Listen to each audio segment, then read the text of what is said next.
ونحن على ذلك لمن الشاهدين والشاكرين والحمد لله رب العالمين.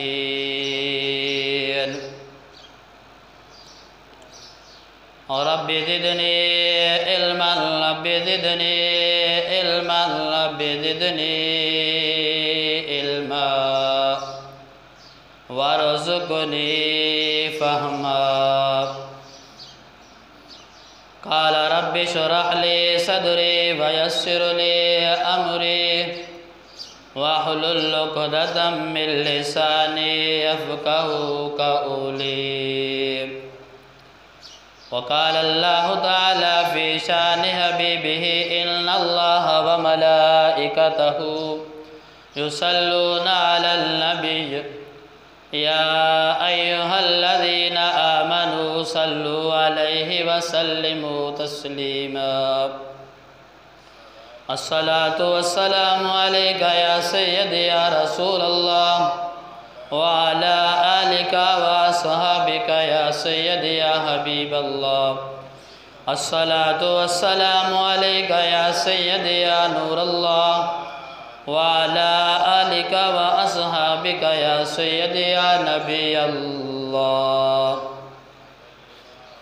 میرے انتہائی واجب القدر واجب الاحترام دوستو، بزرگوں، عزیز نوجوان ساتھیوں، میں نے آپ کے سامنے قرآن مجید فرقان حمید کی ایک سورت مبارکہ تلاوت کی ہے، سورت والضحیٰ. حق تعالی شانہ سے دعا ہے کہ اللہ رب العزت اس کا معنی، مفہوم، مطلب صحیح معنوں میں سمجھنے اور سمجھانے کی توفیق عطا فرمائے. سننے اور سنانے کے بعد اللہ تعالی ہم سب کو اس پر عمل کرنے کی توفیق عطا فرمائے. سورت والضحیٰ یہ مکہ مکرمہ میں حضور علیہ السلام پر اللہ تعالیٰ نے نازل فرمائی. اس کا شان نزول کچھ یوں ہے کہ حضور علیہ السلام کی ذات بابرکت پر کچھ عرصہ کے لیے وحی کا سلسلہ رک گیا. بعض روایتوں کے مطابق 12 دن اور بعض کے مطابق 15 دن اور صحیح احادیث کے مطابق 40 دن تک اللہ تعالیٰ نے حضور علیہ السلام کی ذات پر وحی نازل نہیں فرمائی. حضور علیہ السلام پریشان ہو گئے. ادھر سے کفار مکہ نے حضور علیہ السلام کو طعنے دینے شروع کر دیے کہ اے محمد، تیرا رب تجھ سے ناراض ہو گیا ہے، اس رب نے اب تجھے چھوڑ دیا ہے، تو گلیوں میں معاذ اللہ ثم معاذ اللہ مارا پھرے گا. حتیٰ کہ ایک کافرہ عورت حضور علیہ السلام کے پاس آئی اور آ کر کہنے لگی العیاذ باللہ کہ اب وہ تیرا شیطان معاذ اللہ ثم معاذ اللہ کہاں چلا گیا جو تیرے پاس وحی لے کر آتا تھا. سے مراد اس کی جبرائیل تھی، اور وہ وحی تیرے پاس لے کر آتا تھا اور تو ہمیں پھر وہ احکام بتاتا تھا. حضور علیہ السلام پہلے پریشان تھے اور پھر کفار کے طعنے. حضور علیہ السلام کو اس شدت سے بخار ہوا کہ اٹھنا بھی مشکل ہو گیا. تو اس پریشانی کے عالم میں جب رب سے اپنے محبوب کی تکلیف برداشت نہ ہوئی تو اللہ تعالیٰ نے سورت والضحیٰ نازل فرمائی اور محبت کا اظہار کچھ یوں فرمایا کہ اللہ رب العزت کے ذات تھی. اگر اللہ تعالیٰ ویسے فرما دیتے کہ اے محمد صلی اللہ علیہ وسلم میں آپ پر ناراض نہیں ہوں تو حضور علیہ السلام یقیناً مان لیتے کہ میرا اللہ مجھ سے ناراض نہیں ہے. لیکن اللہ تعالیٰ نے ایک عجیب طریقے سے اپنے محبوب کے ساتھ محبت کا اظہار فرمایا اور قیامت تک آنے والے لوگوں کو ایک درس دیا ہے، ایک سبق دیا، ایک بتایا ہے کہ میں رب کو اپنے پیارے محبوب حضرت محمد مصطفیٰ صلی اللہ علیہ وسلم کے ساتھ کتنی محبت ہے. اللہ تعالیٰ نے 2 قسمیں اٹھائی ہیں، والضحیٰ واللیل اذا سجا۔ اب اللہ رب العزت کی ذات کو یہاں پر قسم اٹھانے کی کیا ضرورت تھی؟ وہ تو احکم الحاکمین ہے، وہ تو بادشاہوں کا بادشاہ ہے، وہ رب العالمین ہے، تمام جہانوں کا وہ رب ہے، وہ ویسے فرما دیتے۔ لیکن اللہ رب العزت کی ذات نے محبت کا اظہار فرمایا، والضحیٰ، مجھے چاشت کے وقت کی قسم ہے، واللیل اذا سجا، کہ مجھے رات کی قسم ہے جب وہ ڈھل رہی ہو۔ اے محبوب، ما ودعک ربک وما قلی، نہ تجھے تیرے رب نے چھوڑا ہے اور نہ ہی تیرا رب تجھ سے ناراض ہے۔ والضحیٰ، یہ ضحیٰ عربی کا لفظ ہے، یہ چاشت کے وقت کو کہتے ہیں، جب سورج مکمل نکل آتا ہے اس وقت سے لے کر زوال کے وقت تک، یہ جو درمیان میں وقت ہوتا ہے اس کو چاشت کہتے ہیں۔ اور اللہ تعالیٰ نے اس روشن دن کی قسم اٹھائی، اور اس سے مراد جناب محمد رسول اللہ صلی اللہ علیہ وسلم کا چہرہ انور ہے، اور رات کی قسم اٹھائی ہے جب وہ ڈھل رہی ہے۔ علماء فرماتے ہیں کہ یہ دو مثالیں اللہ تعالیٰ نے اس لیے دی ہے، چاشت یہ روشنی کے وقت کو کہتے ہیں جب اللہ رب العزت کی ذات وحی کو نازل فرماتے ہیں اور اس سے لوگوں کی اصلاح ہوتی ہے، ان کے دل منور اور روشن ہوتے ہیں، اس لیے اللہ تعالیٰ نے روشنی کی مثال دی ہے۔ اور جو رات کا وقت بتایا ہے کہ جب اللہ تعالیٰ کی طرف سے وحی نازل نہیں ہوتی، لوگوں کی اصلاح نہیں ہوتی اور ہر طرف ظلمت اور اندھیرا ہوتا ہے جہالت کا، تو اس لیے اللہ تعالیٰ نے اس کو رات کے ساتھ تشبیہ دی ہے۔ اب وحی کا سلسلہ رکا کیوں تھا؟ تو اللہ تعالیٰ نے فرمایا کہ اے محبوب، ہم آپ سے ناراض نہیں ہیں، نہ ہم نے آپ کو چھوڑا ہے، بلکہ وحی کو روک لینا اس کے اندر بھی اللہ تعالیٰ کی حکمت ہے۔ اور وحی کا بوجھ، وزن اور اس کا روب اور دبدبہ اتنا ہوتا ہے کہ کوئی عام انسان برداشت نہیں کر سکتا، بلکہ حدیث میں آتا ہے کہ جب اللہ تعالیٰ حضرت جبرائیل امین کو بلاتے ہیں اور اللہ تعالیٰ اپنے احکام بتاتے ہیں، قرآن پاک کی آیات دے کر فرماتے ہیں کہ جاؤ میرے محبوب کے پاس لے جاؤ، تو جبرائیل امین جب وہ قرآن پاک کی آیت سنتے ہیں تو وہ بے ہوش ہو جاتے ہیں۔ حاملین عرش یعنی عرش کے جو فرشتے ہیں وہ جمع ہو جاتے ہیں اور جبرائیل سے پوچھتے ہیں ماذا قال ربک، کہ تیرے رب نے جبرائیل کیا کہا؟ تو حضرت جبرائیل فرماتے ہیں کہ وہ پریشانی کے عالم میں وہ الفاظ کو دہرا نہیں سکتے کہ میرے اللہ نے مجھے کیا فرمایا ہے، اور فرماتے ہیں جو کچھ رب نے فرمایا ہے وہ سچ فرمایا ہے۔ یہ جواب دیتے ہیں کہ جو کچھ رب تعالیٰ کی ذات نے فرمایا ہے وہ سچ فرمایا ہے اور حق فرمایا ہے۔ حضرت زید بن ثابت رضی اللہ تعالیٰ عنہ فرماتے ہیں کہ حضور علیہ السلام میری گود کے اندر تشریف فرما تھے، اور اللہ تعالیٰ نے جناب محمد رسول اللہ صلی اللہ علیہ وسلم کی ذات پر وحی نازل فرمائی۔ فرماتے ہیں کہ اتنا بوجھ، اتنا وزن ہوا کہ مجھے ایسے لگا کہ میرا گھٹنا ابھی ٹوٹ جائے گا، میرا گھٹنا ابھی ٹوٹ جائے گا۔ یہ وحی کا اتنا وزن ہوتا ہے، اگر اللہ تعالیٰ اس قرآن پاک کو اکٹھا زمین پر نازل فرماتے تو شاید یہ برداشت نہ کر سکتی، اس لیے اللہ تعالیٰ نے اس کو آہستہ آہستہ کر کے تھوڑا تھوڑا کر کے 23 سال کے عرصے میں اللہ تعالیٰ نے قرآن پاک کو نازل فرمایا ہے۔ اب قرآن پاک پورا کا پورا قرآن یہ حضور علیہ السلام کی سیرت ہے، یہ پورا کا پورا قرآن حضور کے اخلاق ہے، حضور کی سیرت ہے، لیکن بعض صورتیں، بعض آیاتیں حضور علیہ السلام کے ساتھ خاص ہیں۔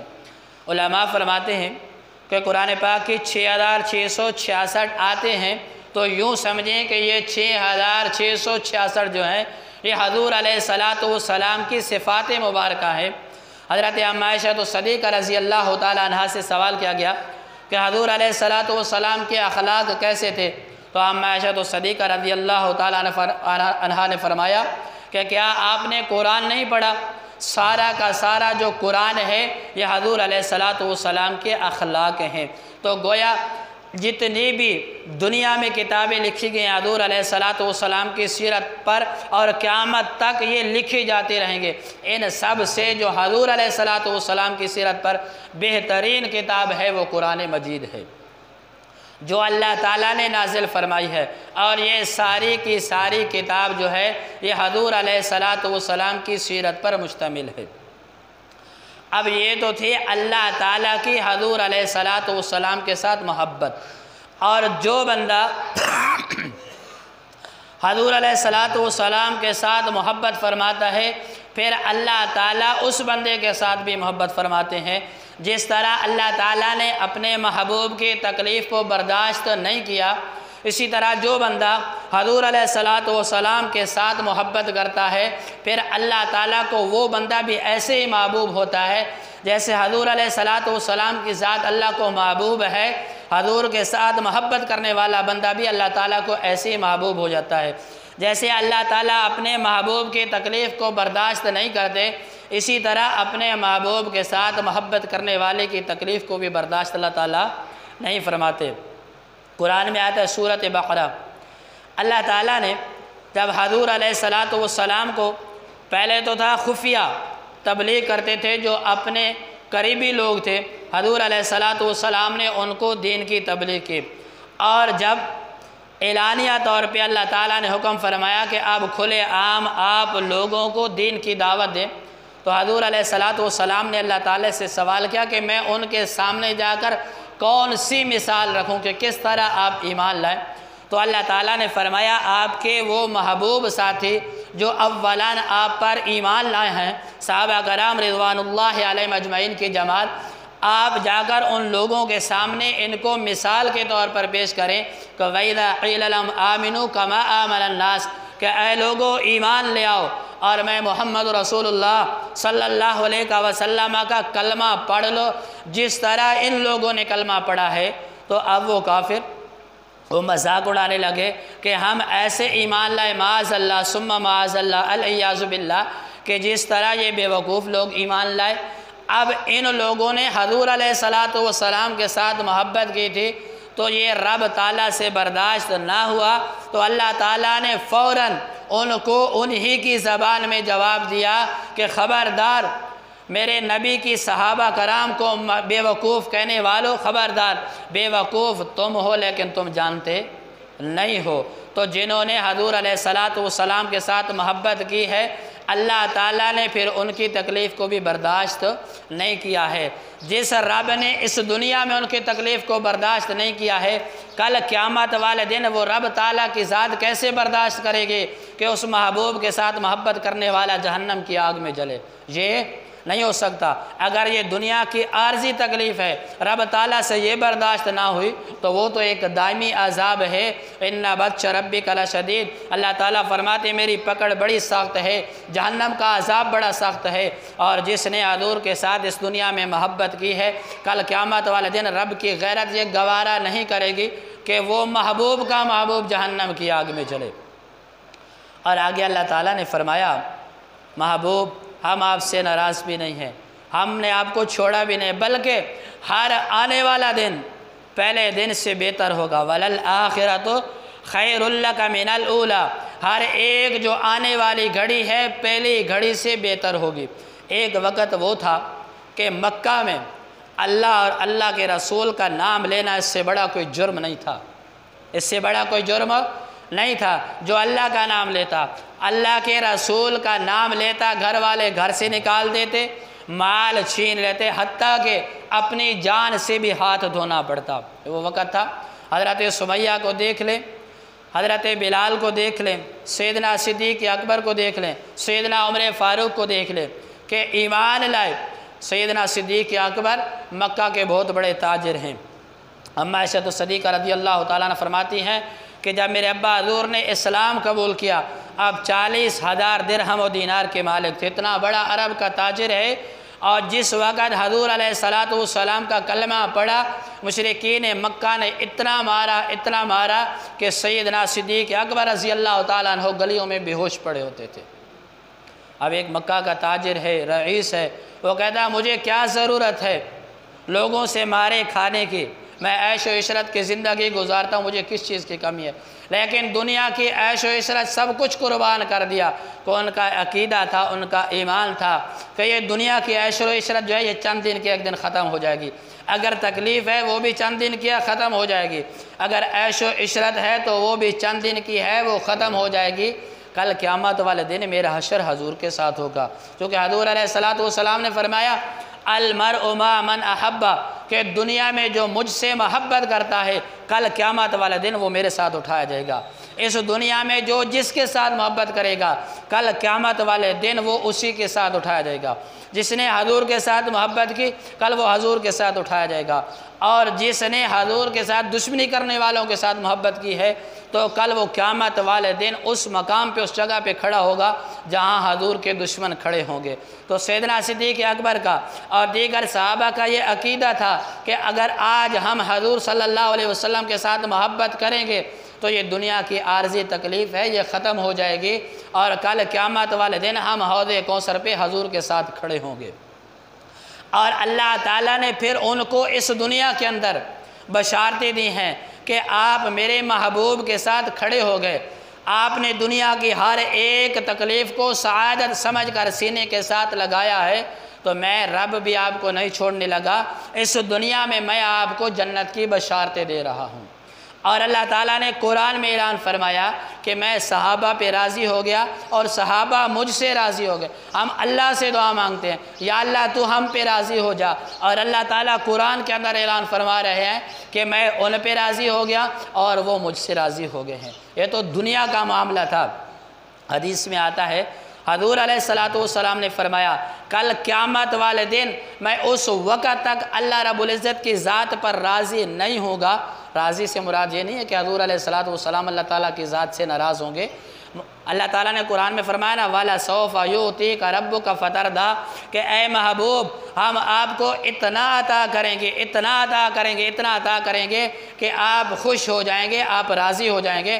تو حضور علیہ السلام نے فرمایا میں اس وقت تک اتنا خوش اور راضی نہیں ہوگا کہ ایک بھی وہ شخص جس نے دل سے میرا کلمہ پڑھا ہے میں اس کو جہنم سے نہ نکال لوں۔ ایک بھی شخص میری امت کے آخری شخص تک جس نے میرا کلمہ پڑھا ہے جب تک میں اس کو جہنم سے آزاد نہیں کرا لوں گا اس وقت تک میں اللہ پر راضی نہیں ہوگا، یعنی اللہ کی عطا پر میں خوش نہیں ہوگا۔ ویسے تو حضور علیہ السلام اللہ کی ذات پر راضی ہیں اور خوش ہیں، لیکن یہ اس آیت کا معنی اور مفہوم میں ہے کہ اللہ تعالیٰ نے فرمایا کہ اے محبوب ہم کو اتنا عطا کریں گے آپ خوش ہو جائیں گے۔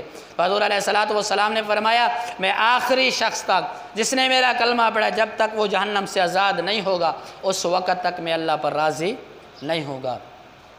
تو جو اس دنیا کے اندر یہ عقیدہ رکھ کر حضور علیہ السلام کے ساتھ سچی اور سچی محبت کر کے اللہ، اور محبت کیا ہے میں نے کئی بار کہا ہے، ایک تو ہے زبان سے دعویٰ کرنا، ہر وہ شخص جس نے حضور علیہ السلام کا کلمہ پڑھا ہے چاہے وہ جتنا ہی گنہگار کیوں نہ ہو، جتنا ہی سیاہکار کیوں نہ ہو، کتنا ہی خطا کار کیوں نہ ہو، اگر اس سے حضور علیہ السلام کی ذات کا سوال کرو تو وہ زبان سے تو یہ کہے گا کہ مجھے اپنی جان سے بڑھ کر حضور علیہ السلام کی ذات سے محبت ہے۔ ہر نام کا مسلمان جو ہے وہ بھی حضور علیہ السلام کی ذات سے محبت کا دعویٰ کرتا ہے، لیکن محبت یہ ہے کہ اس کے کردار سے حضور کی محبت نظر آئے، کہ ہر دیکھنے والا شخص اس کو دیکھ کر کہے کہ اس کو حضور کے ساتھ محبت ہے، اس کا چلنا پھرنا اٹھنا بیٹھنا ہر ایک ادا جو ہے وہ حضور علیہ السلام کی شریعت کے مطابق ہو، تو یہ ہے حضور علیہ السلام کے ساتھ سچی محبت۔ جو دل سے محبت کی جاتی ہے، وہ جو دل سے محبت کی جاتی ہے کہ حضور علیہ السلام کی شریعت پہ عمل کرے۔ جہاں پر اسی سورۃ والضحیٰ میں اللہ تعالیٰ نے اپنے محبوب کے ساتھ محبت کا اظہار فرمایا ہے، قسمیں اٹھا کر اپنے محبوب کو تسلی دی ہے کہ اے میرے محبوب میں تجھ پہ راضی ہوں، میں نے تجھ کو چھوڑا نہیں ہے، نہ میں آپ پہ ناراض ہوں۔ وہاں پر اللہ تعالیٰ نے جو دوسری چیز پہ زور دیا ہے وہ یتیموں اور مسکینوں کا حق ہے۔ اس صورت کے اللہ تعالیٰ نے دو حصے فرمائے ہیں، پہلے حصے میں اپنے محبوب کے ساتھ محبت کا اظہار فرمایا، قسمیں اٹھائیں اور انعامات کا اعلان کیا کہ محبوب میں راضی، میں تجھ سے ناراض بھی نہیں، اور قسمیں بھی اٹھائیں اور تسلیاں بھی دی ہیں کہ تیری آنے والی ہر ایک گھڑی جو ہے پہلی گھڑی سے بہتر ہوگی، اور میں تجھے اتنا دوں گا کہ تو راضی ہو جائے گا میری عطا پہ۔ اور آخر میں جس چیز پہ اللہ نے سختی سے زور دیا، فرمایا فَأَمَّا الْيَتِيمَ فَلَا تَقْهَرْ، کسی یتیم کے ساتھ ظلم نہ کرنا۔ یہ نہیں فرمایا کہ یتیموں پہ رحم کرنا، یہ نہیں فرمایا یتیموں پہ رحم کرنا، بلکہ یہ فرمایا فَأَمَّا الْيَتِيمَ فَلَا تَقْهَرْ، کسی یتیم پہ ظلم نہ کرنا۔ فرمایا جب ظلم نہیں کرو گے تو خود بخود رحم تو ہوگا، اور ظلم نہ کرنا۔ آج ہمارا معاشرہ جو ہے اللہ تعالیٰ معاف فرمائے اکثر اس کے الٹ چل رہا ہے، اور یہ حضور کے ساتھ محبت ہے کہ حضور علیہ السلام نے یہ اعلان فرمایا نا کہ جو مجھ سے محبت کرے گا پھر وہ میرے طریقے پہ بھی چلے گا، اور حضور علیہ السلام نے اس آیت پر عمل کر کے بھی دکھایا ہے۔ جو اللہ تعالیٰ نے فرمایا نا، اور فَأَمَّا الْيَتِيمَ فَلَا تَقْهَرْ، کسی یتیم پہ ظلم نہ کرنا، اور حضور علیہ السلام نے کتنی سختی فرمائی۔ حضور علیہ السلام کے دربار میں ایک شخص آیا جس کا بچہ گم ہو گیا تھا، تو حضور علیہ السلام کے دربار میں آ کر کہنے لگا کہ یا رسول اللہ میرا بچہ گم ہو گیا۔ تو ایک صحابی عرض کرنے لگے، جب سنا نا کہ وہ بچہ ایسا تھا، کپڑے ایسے تھے، یہ وہ، تو وہ صحابی کہنے لگا کہ فلاں جگہ پہ میں نے آپ کے بچے کو کھیلتے ہوئے دیکھا ہے۔ حضور علیہ السلام نے پوچھا کہ اے شخص، اگر آپ کو آپ کا بچہ مل جائے تو آپ کیا کرو گے؟ فرمایا حضور میں اس کے ساتھ محبت کا اظہار کروں گا، میں اس کو سینے کے ساتھ لگا لوں گا، میں اس کا ماتھا چوموں گا۔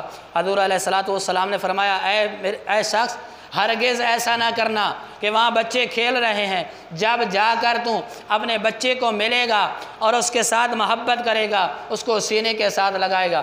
اگر کوئی وہاں پر یتیم بچہ کھیل رہا ہوگا تو اس کے دل کے اندر یہ بات آئے گی کہ کاش آج میرا والد بھی زندہ ہوتا اور اس طرح مجھے سینے کے ساتھ لگاتا، تو اس یتیم کو تکلیف ہوگی، لہذا تو اس طرح محبت کا اظہار لوگوں کے ان بچوں کے سامنے نہ کرنا۔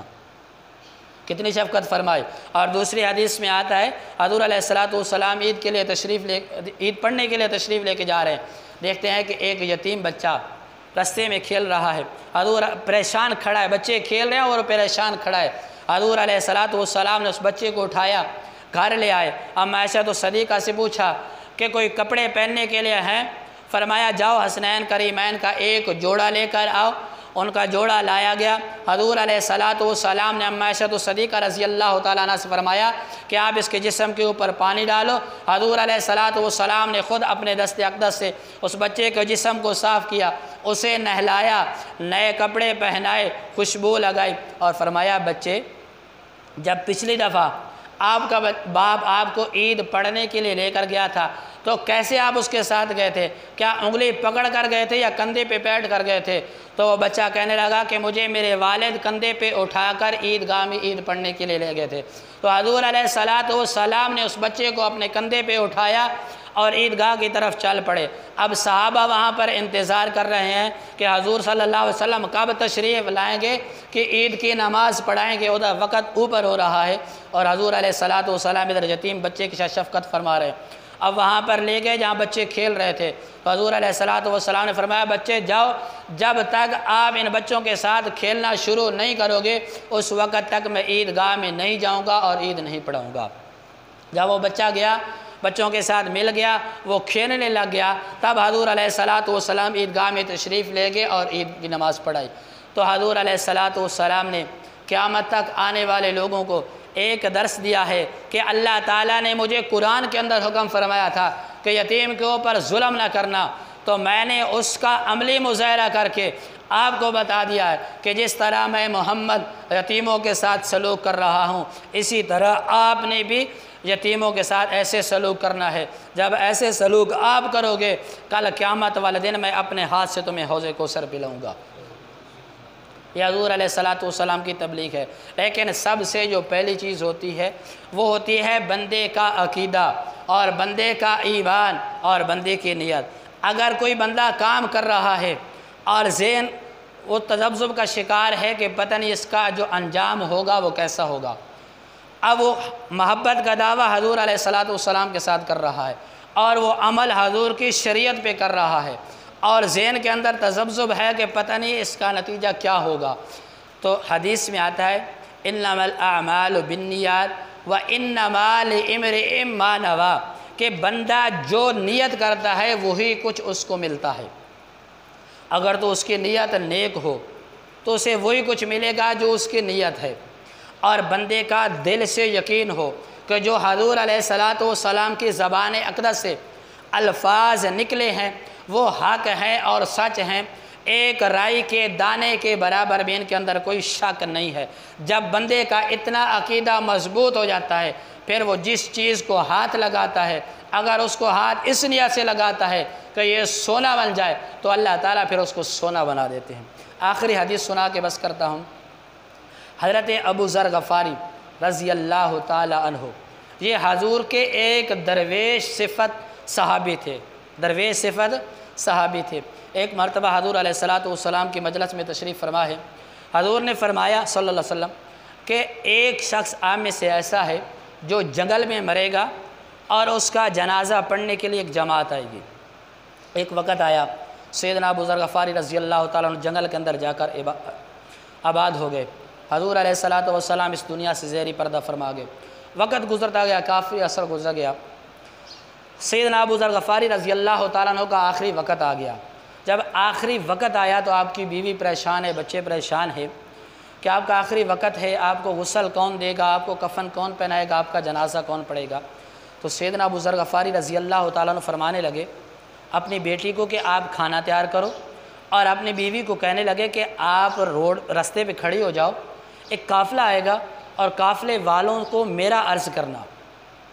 اب وہ پریشان ہے کہ یہاں جنگل بھی ابان ہے، یہاں کون آئے گا، لیکن حضور علیہ الصلاۃ والسلام کی حدیث پہ اتنا کامل یقین تھا کہ جنگل میں ہیں اور وہ حضور کے الفاظ ذہن میں ہیں کہ حضور علیہ الصلاۃ والسلام کی یہ زبان سے الفاظ نکلے ہیں، اور اس مجلس میں جتنے بھی صحابہ بیٹھے ہوئے تھے وہ سارے وفات پا چکے ہیں اور اکیلا شخص میں باقی رہ گیا ہوں، لہذا حضور کی حدیث حق ہے اور سچ ہے، چاہے کچھ بھی ہو جاؤ میرا جنازہ پڑھنے کے لیے ایک جماعت آئے گی۔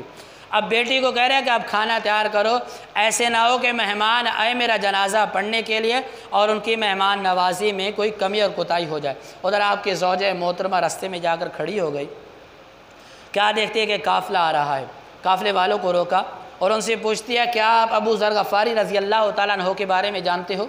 تو اس قافلے میں جن کو مفسر قرآن کہا جاتا ہے سیدنا عبداللہ ابن مسعود رضی اللہ تعالیٰ عنہ بھی تھے۔ تو حضرت عبداللہ ابن مسعود فرمانے لگے کہ ہاں وہ تو ہمارا ساتھی ہے، حضور علیہ الصلاۃ والسلام کی مجلس میں ہم اکٹھے بیٹھا کرتے تھے، کیا ہے اس کیا ہوا اس کو؟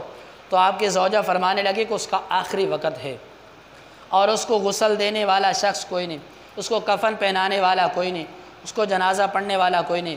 تو اس جماعت نے اپنے قافلے کا رخ موڑا، سیدنا ابو ذر غفاری رضی اللہ تعالیٰ عنہ کے گھر تشریف لے گئے۔ جب ابو ذر غفاری رضی اللہ تعالیٰ عنہ کے گھر پہنچے تو کیا دیکھتے ہیں کہ ابو ذر غفاری رضی اللہ تعالیٰ عنہ انتقال کر چکے تھے۔